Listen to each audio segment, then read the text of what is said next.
with heavenly comfort brought. Whate'er I do, where'er I be, still 'tis God's hand that leadeth me.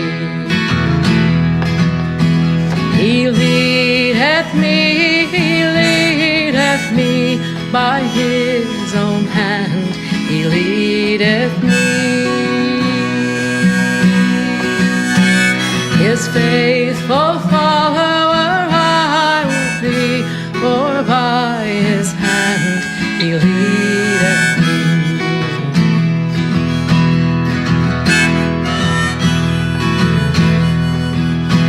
Lord, I would clasp Thy hand in mine, nor ever murmur, nor repine.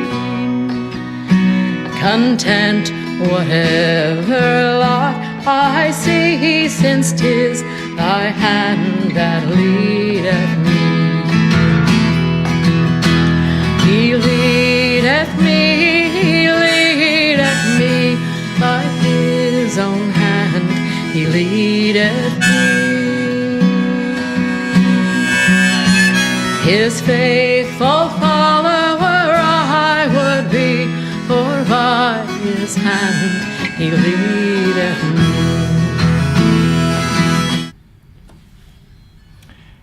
Hey everybody, welcome to Vespers. We're so glad that you have joined us this evening, and it looks like things are going okay. We're buffering. I've got some green, we're not buffering, I've got some green lights here, and so I think we're going to be good for this evening, and I'm so glad because we have a great conversation to hear with Jane Tatum. It's going to be a wonderful time together as we get to talk a little bit about Johnny Cash. But as we begin this evening, we want to light this candle, remembering the presence of Christ who is in us, among us, and beyond us.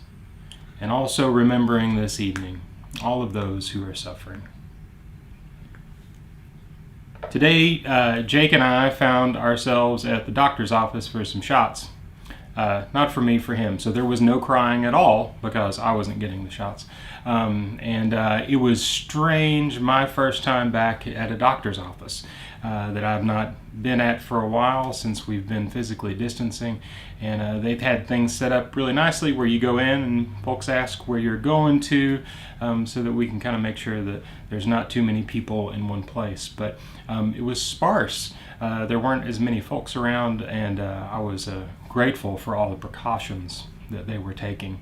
Later on this afternoon, I felt a theme emerging as I was watching a show on Netflix called Connected. It's from one of my favorite producers on Radiolab, and he was talking about how dust in the Sahara raises up and lifts up dust that was from algae that had died millions of years ago, and now it is raised up into the atmosphere and carried across, interacting with possible hurricanes and sometimes quelling those, and then making its way eventually into the rainforest.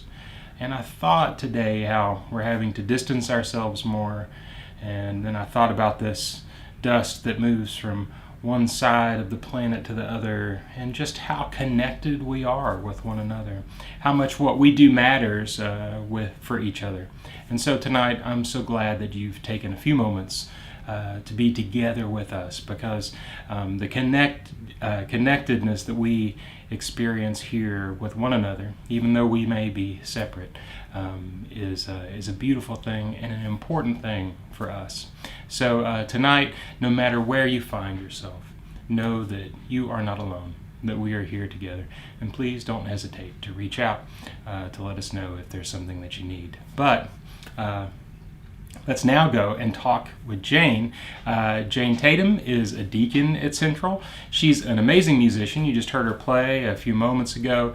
She's got an amazing repertoire. She's always bringing a new song to me that I've not heard before, and I think that's amazing. Wonderful lyrics and beautiful tunes, and so I'm always excited to get to hear a new song that she's bringing, that she's found. She's retired from work in local government.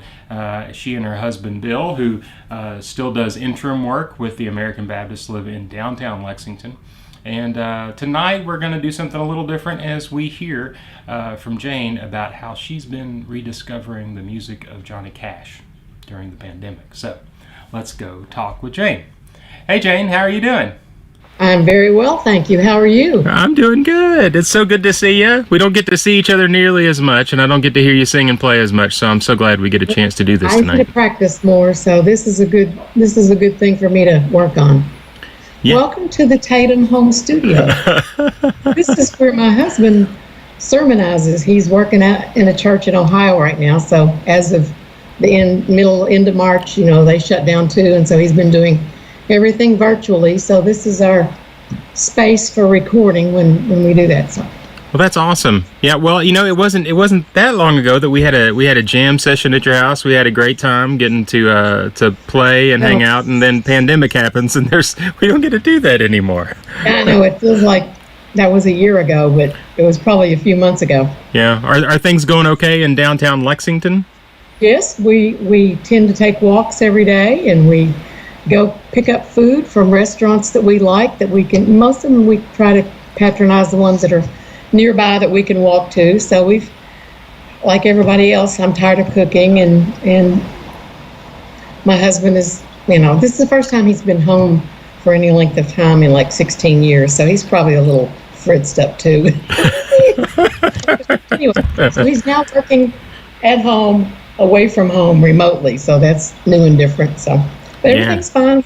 Today's my mother's 91st birthday, so we've had a lot of family contact over that. She's here in town, so we've had some connection with that today, and that's been fun and interesting to plan for. Yeah. Well, are you able to see her, to actually go and be with her then? We were until last week. They had a couple of cases of COVID in the facility where she lives, so they've cut it all visiting again, but.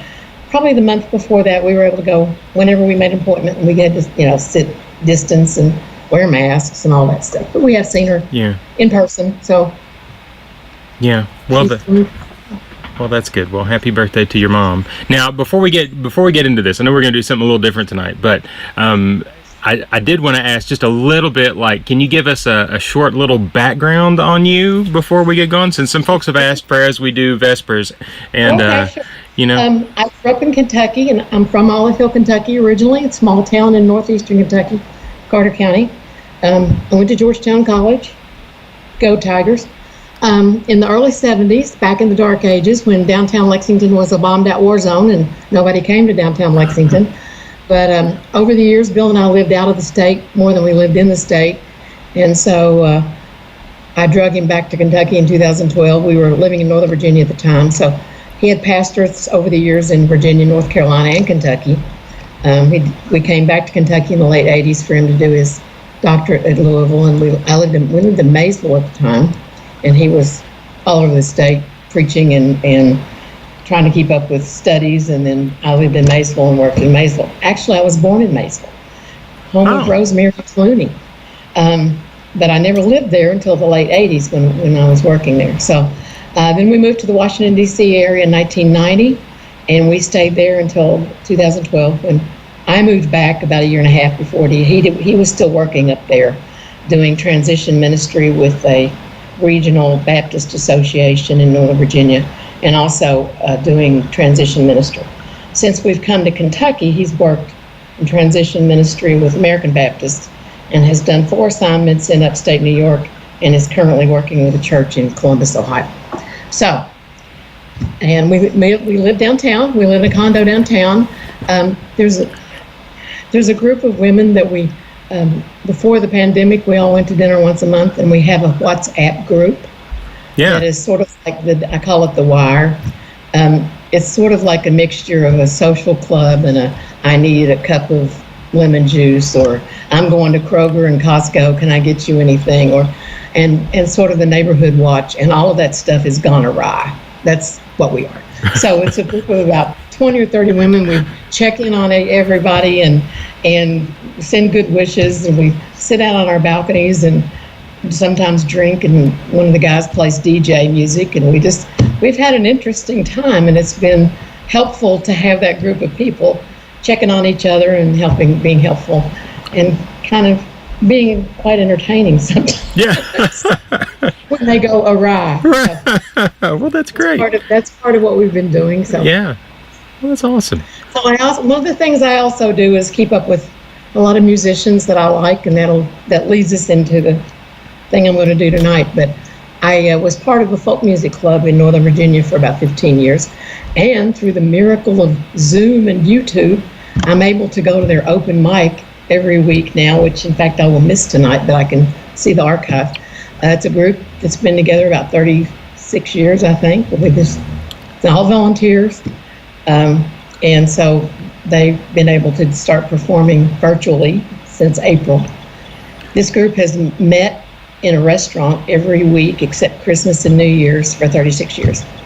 Wow. And it is a very tight-knit group of people. We just lost someone very close to the whole group. So, we've all sung at each other's weddings and funerals and burped their kids and done all kinds of, it's just been an interesting group of people. So I enjoy them, and I'm still able to keep up with them. And I try to go visit and perform there when I can. I have a lot of music friends from that group, and I keep up with a lot of them. So doing some of that, keep up with a lot of music on Facebook, and keep up with, of course, John Prine died, and we're all sad, and I'm on John Prine Facebook. So, some of that stuff has kind of been interesting to keep up with. So anyway, as we've lived in this pandemic, we've seen a lot of different issues emerge with Black Lives Matter, marches for justice. In fact, at almost any given night, I can walk downtown and probably get to be part of a protest. Last week, of course, we watched the funeral of John Lewis and Congressman John Lewis. And all of this has made me keep going back to the life of Johnny Cash, of our people, whose career spanned 6 decades or more. He was popular in so many ways, in many different genres of music. And a good friend of mine, one of my partners in crime, Donna Zander, sent me a book for a belated birthday present. She knows how much I love music, and we've had some great musical adventures together, playing music and attending events and festivals. So it was actually after my birthday. I go to the door one day, and there's an Amazon package, and I open it up, and this is in there. Wow. It's a book entitled, that's awesome. Praise, Jesus, and Murder. She saw this title, and she said, Jane needs this book. The subtitle of it, though, is The Gospel According to Johnny Cash. The guy who wrote the book is actually a psychology professor at Abilene Christian University, and he, too, like Johnny Cash, had some spiritual crises. So where do you go when you have a spiritual crisis? You go into prison and find redemption. The guy who writes, the writer, teaches a Bible class every Monday night at a Texas prison. Now, I don't know about you, but a Texas prison is probably not a thing that many of us would ever experience. But there, this guy says he has found great kinship and meaning for his life that he sometimes missed. They have hymn books, and he sings the hymns that his mother taught him, much like Johnny Cash did. So I'm going to talk about Johnny Cash and Trains, Jesus, and Murder, and the Gospel According to Johnny Cash. I've not heard of that book. That's amazing. I hadn't either, and it showed up at my door. So. But again, I keep going back to it because of some of the stuff that's happening now with, I watch too much cable news. But first of all, I would say I'm not a Johnny Cash expert, and I'm not sure I'm even a Johnny Cash fan. But because I'm of a certain age, he's always been in my musical life. When I was a kid growing up, in the 50s, 60s, 70s, we didn't have demographically segmented radio stations.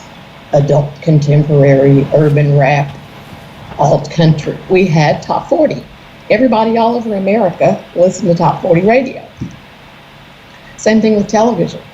We had ABC, NBC, and CBS. We didn't have 8,000 cable stations. So we all pretty much had the same diet or menu of music and records and artists. It was also the heyday of the music industry and the recording industry when an artist got a recording contract. and they pretty much had to do whatever the recording executives told them to do. The kind of music they recorded, the kind of music that got played, the DJs all pretty much played the same things. And, they'd send the music, the DJs played it. So the other thing I would say, on a personal note, is probably the first music star I ever saw, and I've only seen him one time, was Johnny Cash. My dad took us to the State Fair in Louisville, probably 68 or 69, so I was in probably my last couple of years of high school. I'm sure there was one or more siblings with me, but I don't know. There were 7 of us. And I'm sure all of us were not there, but at least 2 or 3 of us. And I don't remember which ones. But we stayed in the old Stouffer's Inn downtown, and this is the day before old Lexington, old Louisville were a certain way from probably the early 1900s until the 50s or 60s. And then they tore everything down and rebuilt it. Well, this was before they tore everything down. So it was what I consider old Louisville. And we stayed at the Stouffer's Inn, I think probably around 4th and Broadway.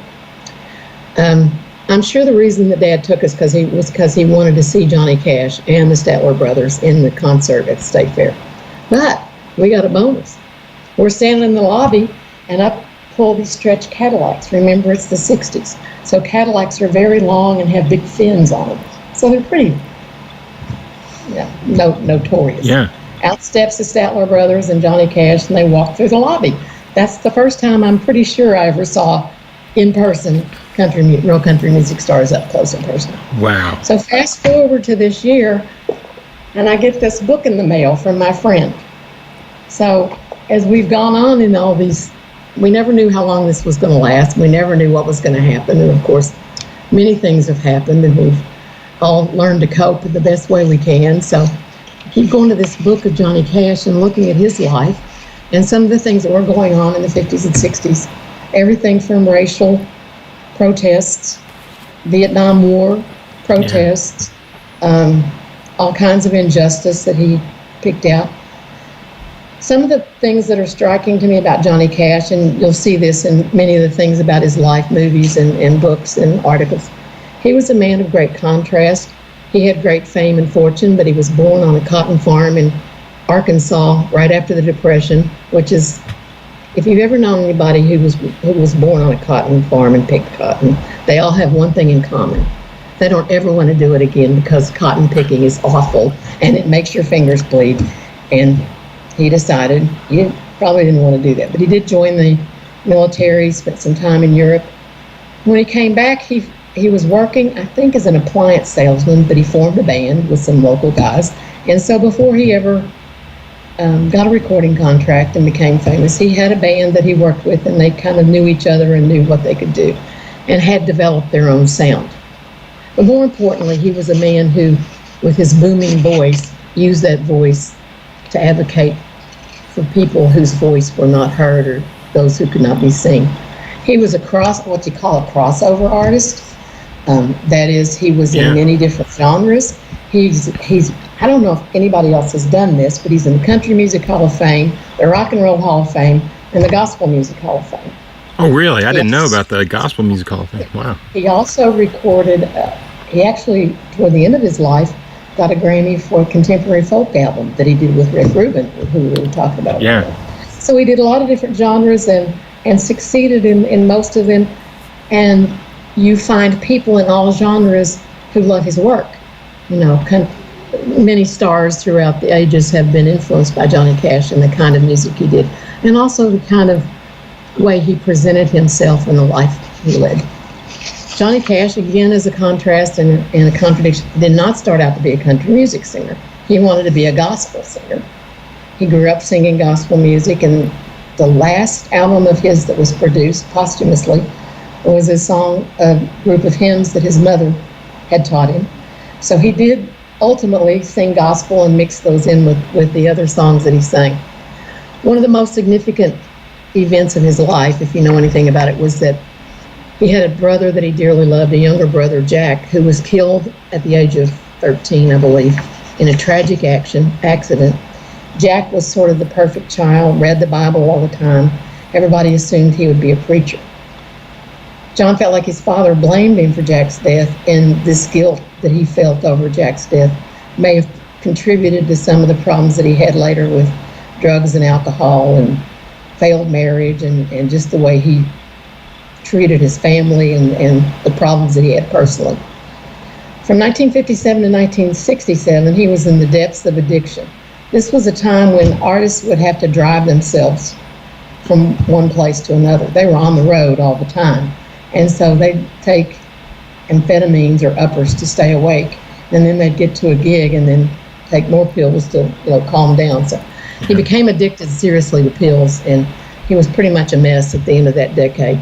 He and his wife divorced. He almost took his own life. And he again found himself in the midst of despair. And over the next few years, he had 3 events that sort of straightened him out. He really felt like he met God in a cave. He was arrested in Georgia, and the sheriff told him how much he and his wife enjoyed the music, and he gave him back his pills and said they were going to kill him. And then there was another event that I can't remember, but there were 3 things that happened pretty quickly in a quick span of time in 1967. And from those events, he started emerging.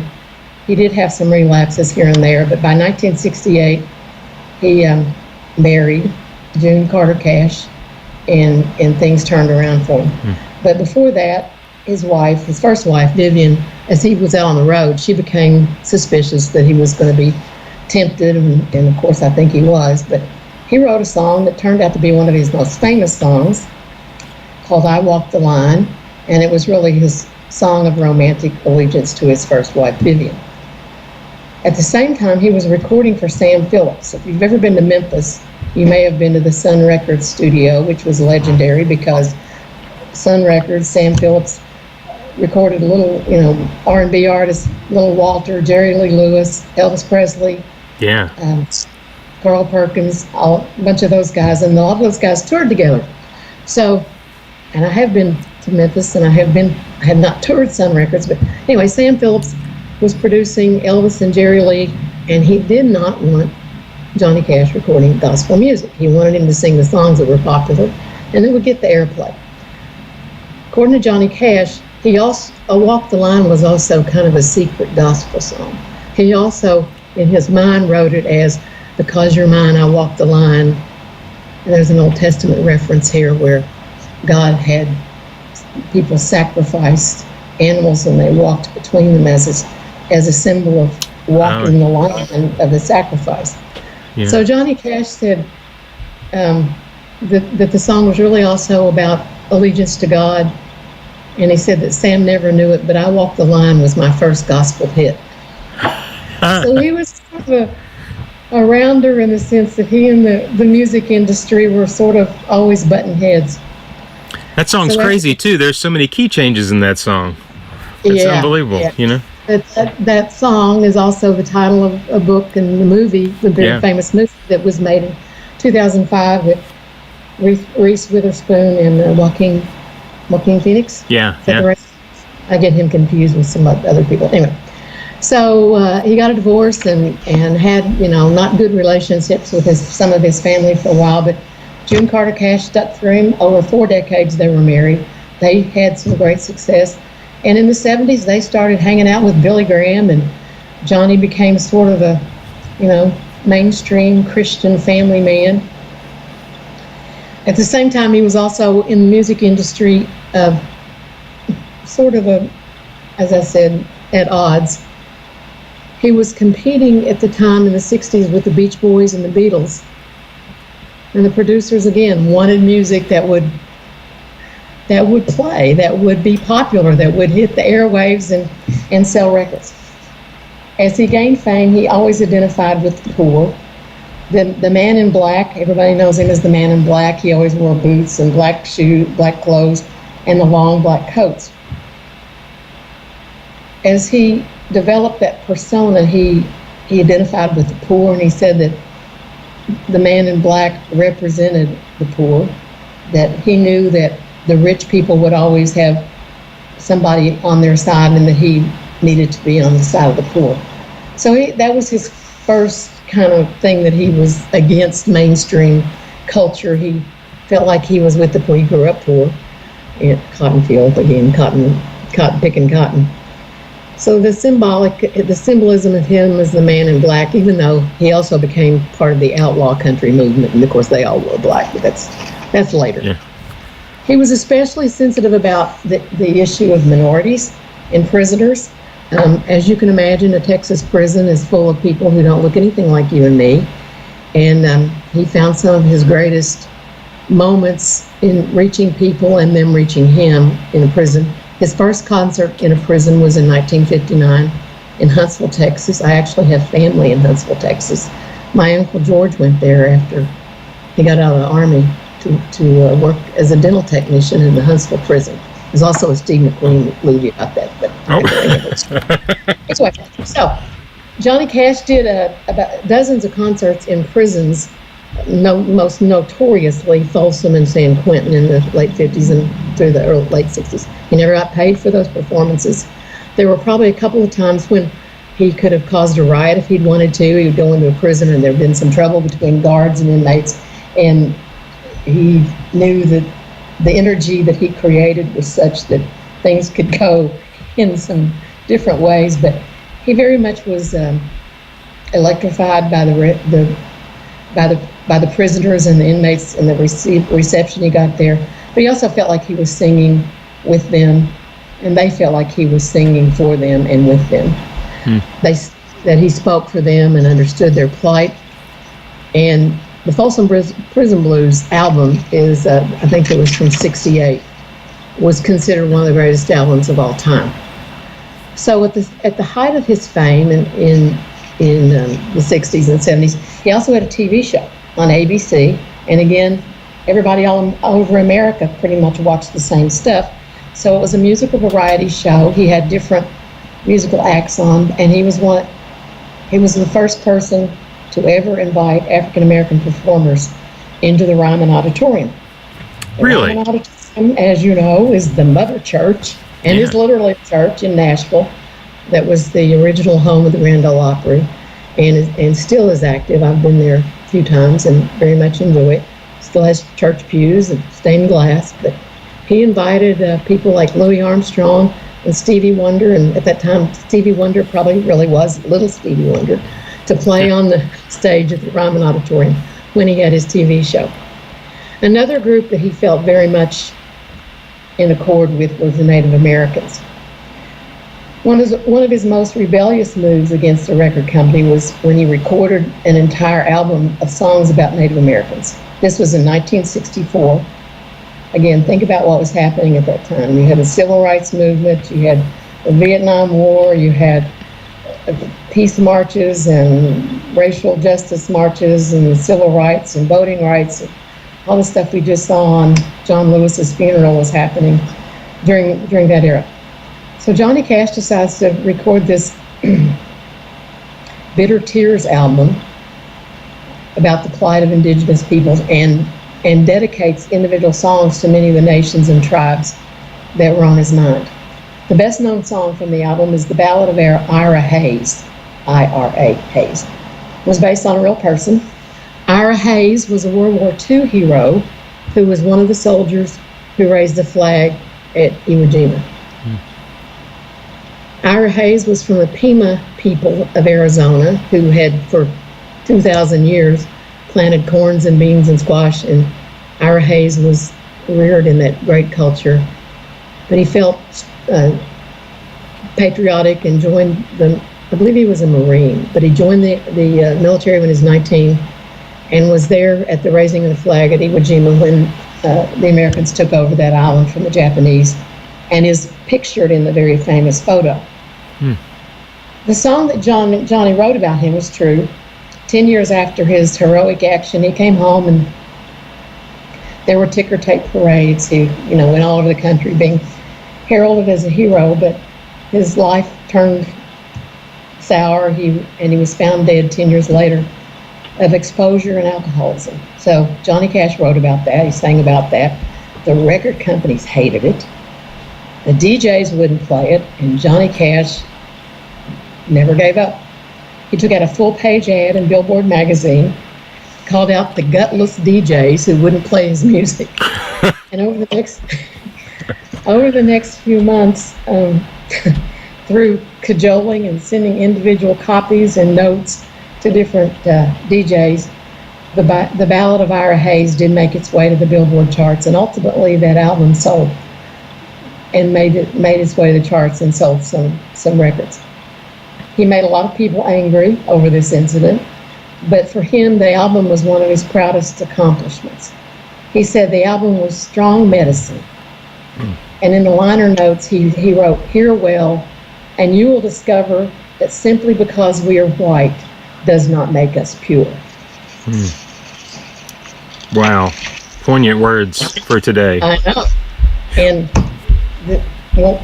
I can't go into the many examples, but anyway, he also wrote songs for veterans who came home, but mourned the loss of those that were left behind.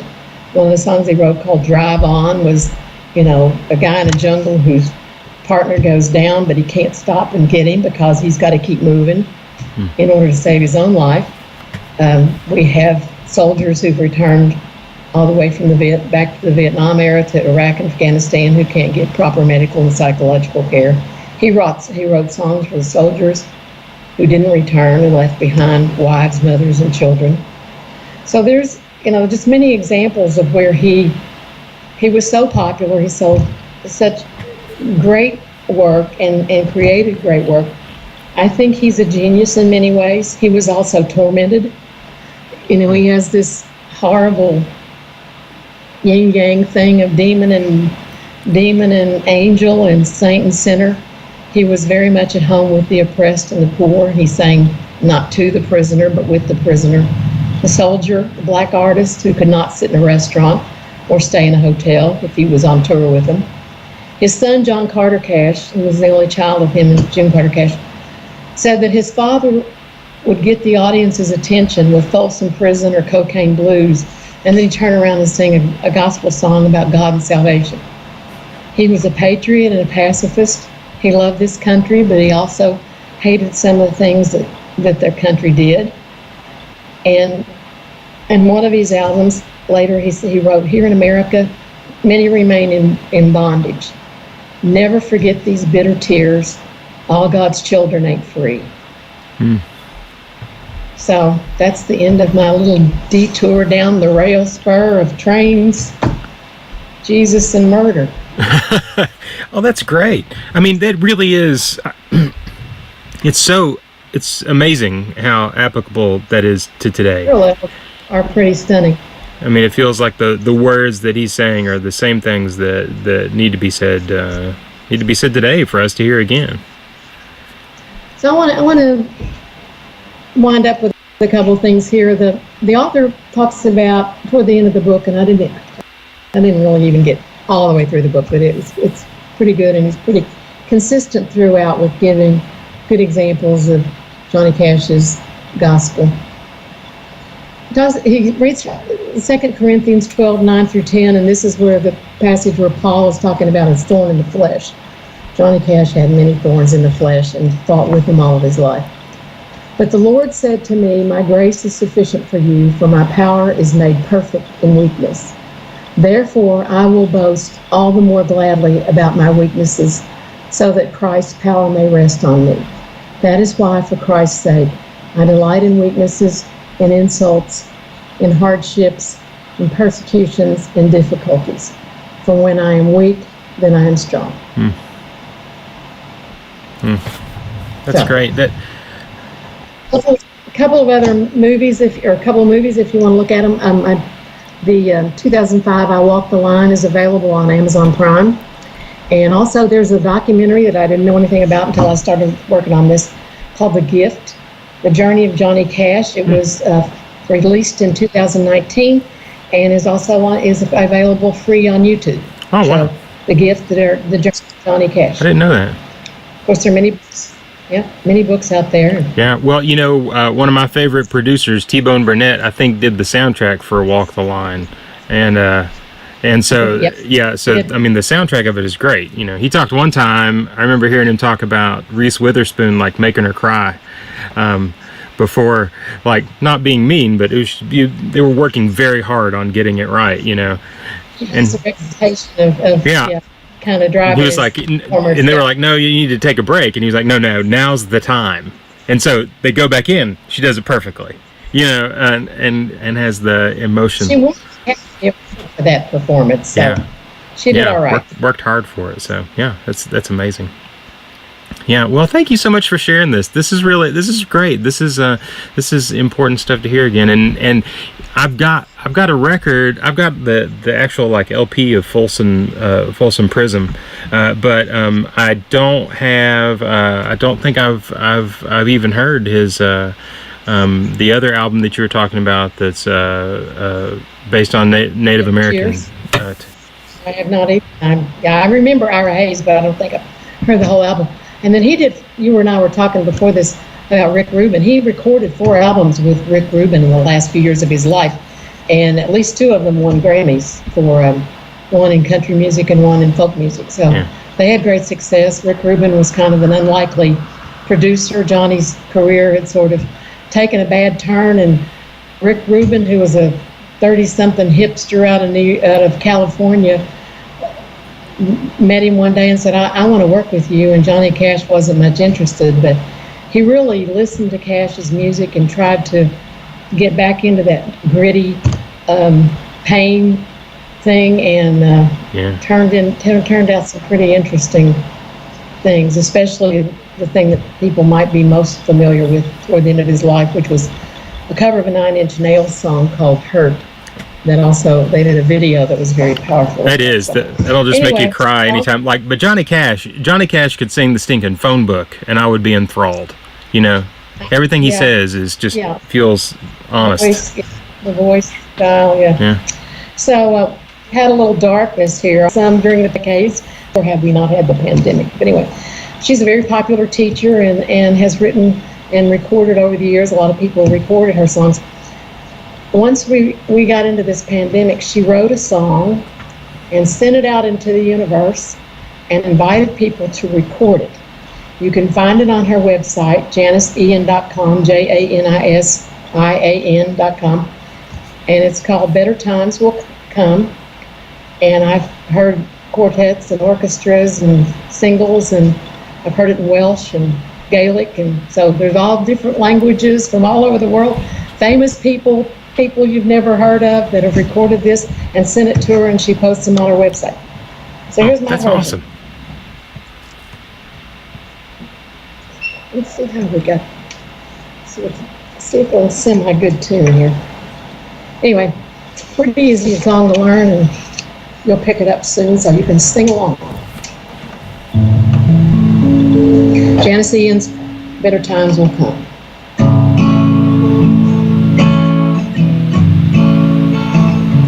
Better times will come. Better times will come. When the world learns to live as one. Oh, better times will come. When we greet each dawn without fear, knowing loved ones soon will be near. When the winds of war cannot blow anymore, oh, better times will come. Better times will come. Better times will come.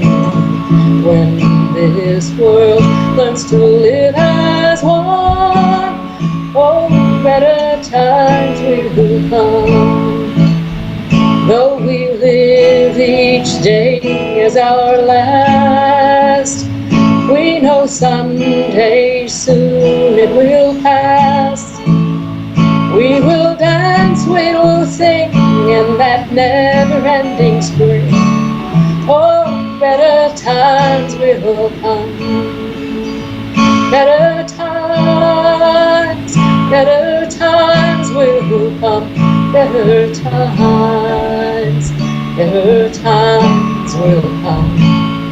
When this world learns to live as one, oh, better times will come. Oh, better times will come.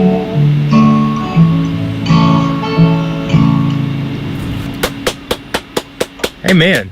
Thank you all. Oh, that was awesome, Jane. Thank you so much for sharing. My little trip down the train tracks with Johnny Cash. Yeah, well, that was great. That was wonderful to hear, and I love that Janice Ian song too. I've not heard that either. That's beautiful. And there are many, you get bluegrass and Uilleann pipes and all sorts of things play when you look at the different versions. It's been really an interesting project, and I think some of those things she had no idea what was going to happen, but it's been very cool and interesting, awesome. and for those of us to keep up with. Well, I would be remiss too before we go if I didn't say thank you to you for coming up with the Vespers idea, because I don't think we ever would have come up with it back early on in the pandemic. You was like, what if we get some people together and we did some prayers and we did some talking on Wednesday nights? And so I appreciate you coming up with this, and for finally we got together for you to be able to do it too. So I really appreciate that, Jane. Thank you. Yeah. And I hope everyone stays well and keep plugging along. Yeah, and you too. And we'll get you back on and do some more singing too before too long. Okay. See you Sounds Sunday. good. Everybody, here. See ya. Thanks. Bye. Bye. Thank you so much, Jane. I'm so glad that the technical difficulties were gone this evening and we had the chance to get to hear from you. So we really appreciate you taking the time out to do this. And it was wonderful to get to hear about Johnny Cash, but also to get to see you and to get to hear that beautiful song that you played for us this evening. So thank you so much for doing that, Jane. And thank you for all that you do as a deacon too at Central. It was great getting to talk with you. Well, this evening we'll take just a couple of minutes to pray together. I'll play quietly, and then we'll sing like a verse of "Be Thou My Vision" at the end before we go. But I want to give you a chance. I know that there's a lot going on. There's a lot of folks that are feeling the strain of what's happening in these days, not just from the pandemic, but as is multiplied by the pandemic, the things that happen in life, the losses that we experience, the illnesses and sicknesses are all compounded right now. So if you'd like to offer your prayer in the chat, you're welcome to do that, and offer a request, offer up a prayer if you'd like to do that, and I'll play quietly. But as I play also, I'd like to offer a blessing. A blessing for you all that is from John O'Donohue called Benacht, and it's beautiful, and I'd like to offer this. So we'll do a bunch of stuff. I'll play some music, I'll read this, and you can offer any prayers or requests you'd like as we take a few moments just to be present with one another and to be present with God who's with us now. So let's pray together.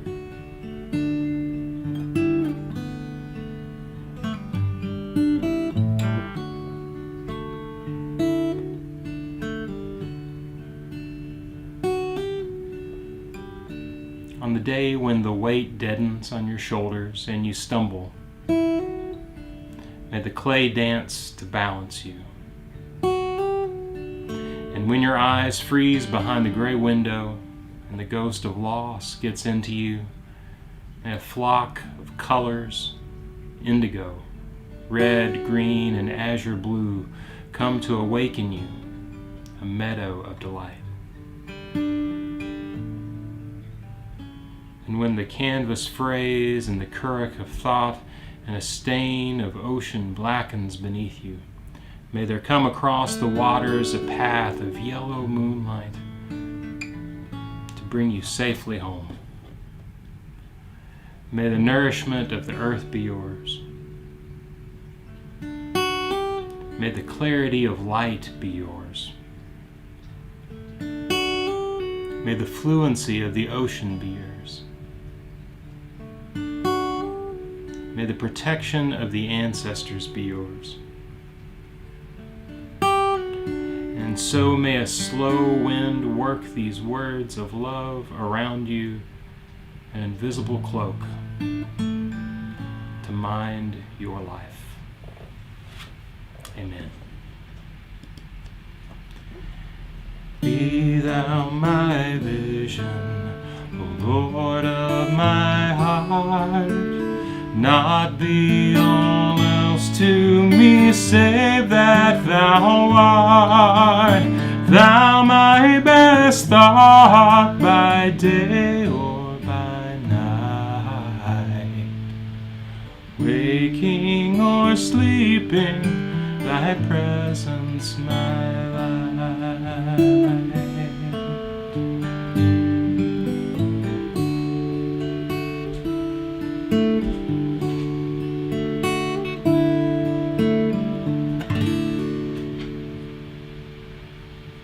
Amen. Thank you so much for being here with us this evening. Thank you, Jane, for taking time out to share with us as well.